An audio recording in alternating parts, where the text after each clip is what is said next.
It's Rosalie Elliott. Welcome to the Ultimate YouTube channel, all about world music, psychology, reactions, so much more. I'm happy that you're here. Love and Death, Let Me Love You, the official music video featuring Lacey Sturm. Now, Lacey Sturm, which is German for storm. I know of this lady. She used to be part of the group Flyleaf. That's right. She used to be part of Flyleaf. And it's awesome to see that she's part of this project. But I guess this band is called Love and Death. Here we go.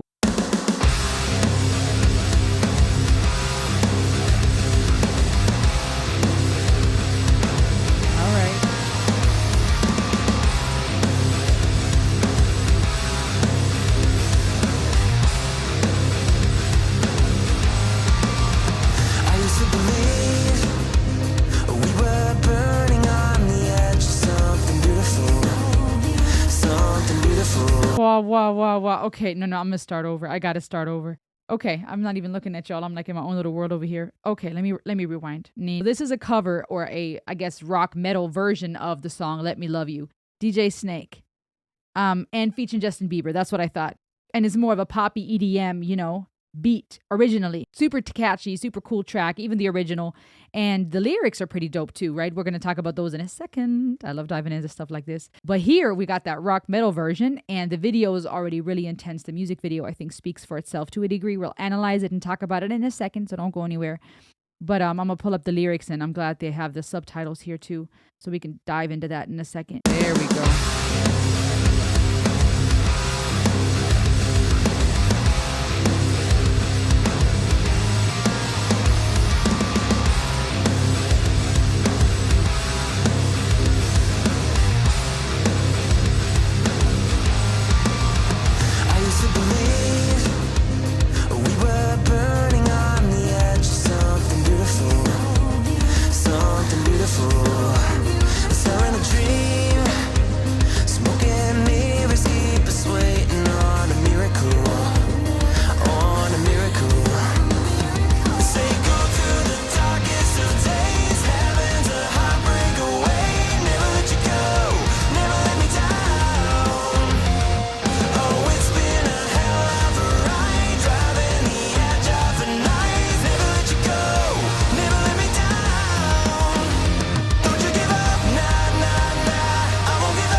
Whoa.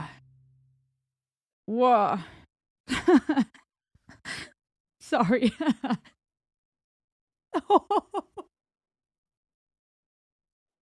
Guys, look at that hashtag. That's what I always say. Oh, man. So, I've been wanting to look into this because I saw that they did a cover of this, but I've never listened to it fully. Because I know the original, like I said, DJ Snake, Justin Bieber, is just an awesome, dope, dope track. And I think the lyrics are really profound. And I don't want you to go anywhere because I think we need to talk about this.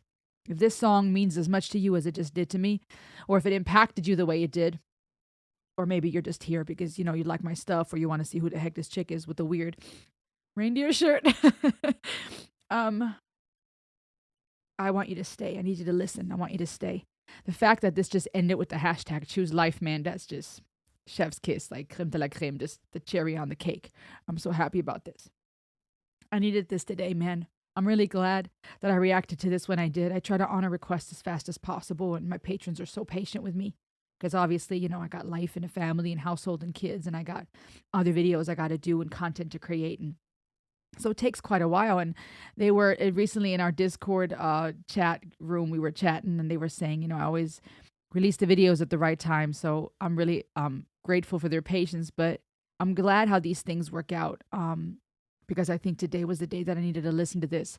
I tell you guys often to choose life, and I try to speak life into you, but I'm a human being. I have hard days too, and I get discouraged, and I have been in seasons of my life. I've been in these places of contemplating or pondering what it would be like to leave, or I would pray to God to take me because I didn't want to hurt my family and do anything to myself, but I was just done. More so in younger years, my teenage life, where things were really, really rough. And even these scenes of her partying and drinking, makeup running down the face, just lost. I've been there too, making the wrong decisions, looking for love in the wrong places, and feeling completely broken and ashamed and hurting. Now, the video is awesome just because there's such a beautiful contrast between her broken and hurting and drinking and smoking. And I in the video, I feel like those things are depicted not as so much indulging in some type of, relaxation or vacation, but it looks like it's being abused to me, right? It doesn't look like she's enjoying a glass of wine over a nice dinner, or, it's not like some type of just leisure activity. It really is presented here as someone who is hurting and struggling, who is doing it to self-medicate, who's turning to substances, alcohol, smoking, trying to possibly end her life. It looked like there was a knife in her hand. She's going to the tub to end it, right? That's often a place, even in movies, that we see, and in real life, where people go to breathe their last, to end that fight of choosing life. And you see just a lot of brokenness in this video, right? Her self-medicating, hurting, them fighting, right? You have this couple dressed all pretty, all glammed up, right? Maybe they came from some type of holiday activity. Maybe they came from some type of celebration. On the outside, it looks pretty. On the outside, there's bling and there's fancy clothes and there's makeup and there's whatever. And they come home and they fight. And I think that's a lot of people's reality, right? Where we may perceive people on the outside a certain way and we have no idea what goes on behind closed doors. Or we present ourselves a certain way at work, with our families, outside of the house, and behind closed doors, there's fighting, there's marital struggles, there's yelling at the kids, there's feeling like a failure, there's is exhausted or stressed from your job. There's feelings of loneliness. And so there's this contrast between the glam and what's really going on, them fighting, them yelling at each other, walking away from each other, throwing up hands in the air, this body language that says, I'm done. I'm in despair. I don't know what else to say. I've been there. I don't know about you, both in marriage and with children and in life, in my struggle with faith in God and those questions and relationship, where it's like, man, like, you try to get through to the other person. You're trying to make sense of life. You're trying to get to the answers, and you just feel so overwhelmed. And when I tell you guys to choose life, I'm not saying this from a place of, butterflies and sunshine. I've seen death. I've seen abuse. I've seen pain. I've seen suffering. And when I encourage you to do that, it's not because I'm over here going, well, I've just been kissed by heaven all my life. Crap has happened, and bad doo-doo. And I've made big mistakes, and things have happened and been done to me, and I've done things. And so I say that from a place of, I'm right there with you. And I hope you're watching this, and I hope you've not turned off yet. I hope you're listening and watching this, okay? And even the contrast between this beautiful lady from the place of pain in this, I don't know if it was like a little PJs or a little lingerie or this little dress, right? Just barely naked. And I think that kind of can be symbolic too to feeling so raw. Um, it could be, a play on how we look for love or try to find comfort through alcohol, through smoking, through sex, through drugs. It could be a play on that, right? It could also be taken from a psychological standpoint as a place of being exposed. Very little on, very little to cover yourself, very little to feel safe, to feel warm. It's all exposed. Um, Going even when she was getting into the bathtub and takes off the garment from the back, you see the tattoo, and there's this idea to me of you're going back down, you're getting back in your birthday suit, you're back down to the bare minimum, like you came into this earth, you're leaving again, getting into that tub, trying to drown your sorrows, you're hurting, you're in pain. And then to see the contrast between her with just looking healed and whole, pulling herself up out of that tub. And there's a lot of symbolism here because, for one, I see the couple being kind to each other again in the end, embracing each other. So there's this relational message here of let me love you, right? Be it a marriage, be it in a romantic relationship or a friendship, a person saying, hey, I'm here for you. Let me love you. We're going to make it through this. Even that quote in the end, that scripture of 1 Corinthians 13 that said, love believes all things, hopes all things, bears all things, right? This idea of not giving up. It could be seen also as when she faces herself and she looks whole and healthy and clean. She's dressed comfy. She's looking beautiful. What a beautiful woman. She is dolled up, but in a pure and kind and wholesome way. And she's pulling herself up. There's this idea maybe of saying to yourself, let me love you. Let me pull you up. There's this idea that it could be taken as a message from God, a God that says, let me love you. Like, I want you to accept yourself. I want you to love yourself. Let me love you. Just let me in. It can be taken different ways, but either way, it just hit me because I need that message too, just as much as I know you guys do. Someone that says, let me love you with all your mistakes and all your flaws. When you failed, when you yelled, when you made mistakes, when you can't love yourself, when you feel broken, when you're hurting, let me love you. You are lovable. You're worthy. Let's look at the lyrics real quick. I used to believe we were burning on the edge of something beautiful. And like I said earlier, I love that wordplay here. Burning, smoke and mirrors keep us waiting on a miracle, right? It's this idea of selling a dream, an illusion. Makes me also think of drugs, right? And mirrors and people sniffing up stuff from the mirrors or a glass table, looking for a miracle, looking for some type of comfort in the high. But it also makes me think of the illusions we have, smoke and mirrors, right? It's not real. Mirrors are a reflection of us, but they're not really us, right? It's not us on the other side. It's a reflection of us. It's not quite the real deal. It's smoke, it's mirrors, it's dreams, it's up in the air. We have all these ideas of what life is going to be, right? And then we become adults or we face obstacles and trauma and struggles. And it's like, dang, I didn't expect this. We're waiting on that miracle. Say, go through the darkest of days. Heaven's a heartbreak away.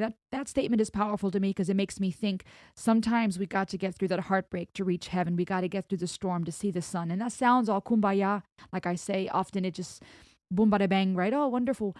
It's not, heartbreak sucks. Like, and I'm not just talking romantically, I'm talking when we have our heart broken. So I don't say that lightly when I say, oh, every storm runs out of rain. It's beautiful. It sounds wonderful.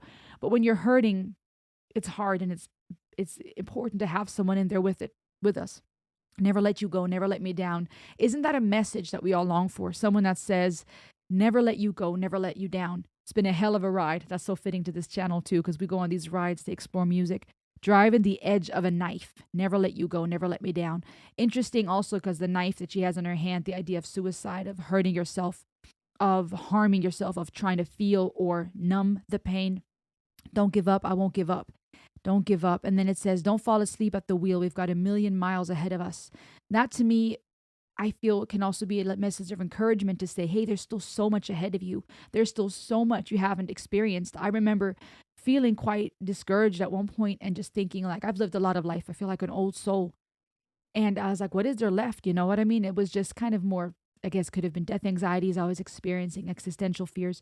And my husband wisely started asking me questions of things that I had not experienced yet. He asked me about my grandchildren, right, future grandchildren, or different scenarios. And he asked me if I've done that yet or accomplished or experienced it yet. And my answer naturally was, no, I haven't done this or that yet.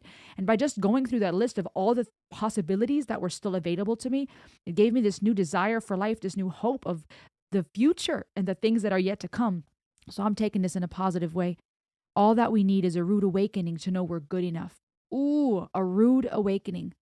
And that is also a cool wordplay. It's not just an awakening. It's not a blissful awakening. It's not a glorious awakening. It's a rude awakening. The word rude implies harsh, unkind. And that sometimes is that heartbreak that we need to get to heaven. That sometimes is that it's harsh. It's not butterflies and sunshine. There are no unicorn, skittle farting unicorns. But we need that awakening to realize we are good enough. Sometimes you've got to wake up. You've got to pull yourself out of the tub and speak truth into the mirror and say, you are good enough. That might be a challenge for you, man or woman. This is not just one of those happy self-love, things I'm trying to say here. I'm speaking truth, hard, cold facts. Do the hard work of speaking truth into yourself and saying, I am good enough. And say it to somebody else today, you are good enough. You're loved. I think we long for that message now more than ever.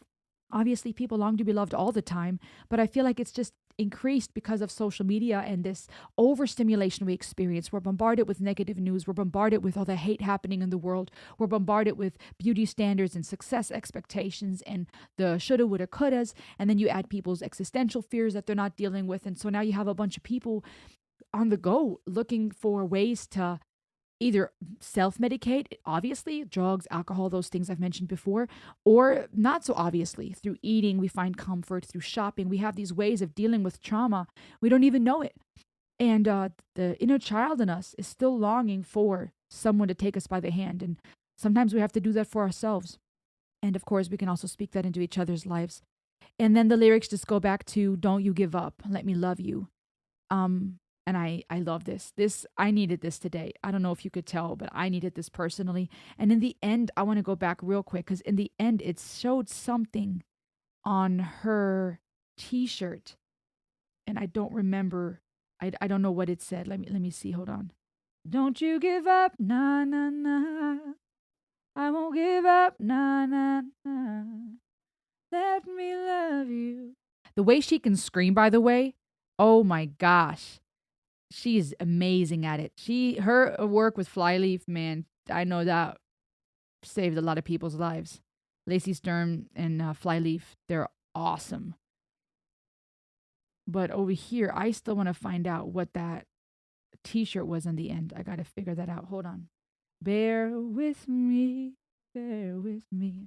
I'm rocking some holiday gear, by the way. I know maybe not very fitting to the music genre, but whatever. And I love how she was going backwards, right? Putting her shirt back on, walking away from the tub with that knife. It was just this idea of undoing and hope. And it was awesome. Man, this got me. This got me good. And then even to see her looking wholesome, like I said, beautiful, her swinging, this idea of hope, childlike joy and freedom. But hold on. I'm still trying to see what she had on that t-shirt. The typewriter, that was pretty dope too. That was a cool touch. Speaking of let me love you. Or typing up the words, let me love you. Putting it in writing, it's not just something we're saying. We're putting it in writing. It's official. It's written down. Signed, sealed, delivered. Signed, sealed, delivered, I'm yours. And that was a cool play also in the video of her watching them perform that song. That ripped up t-shirt with all the holes and the rips in it, right? Also symbolic of just things being torn apart and broken. My mama don't like you. Oh, okay. Is that... Oh, did it say Bieber? Oh, was that a little shout out to Bieber, to the original song? Ah, okay. I did all that for that. Wow, this was amazing. What did you think, guys? Let me know in the comments below. Thank you for being on this ride with me today. Choose life, you guys. Be loved. Don't give up. I'll see you on the next ride. Ayo.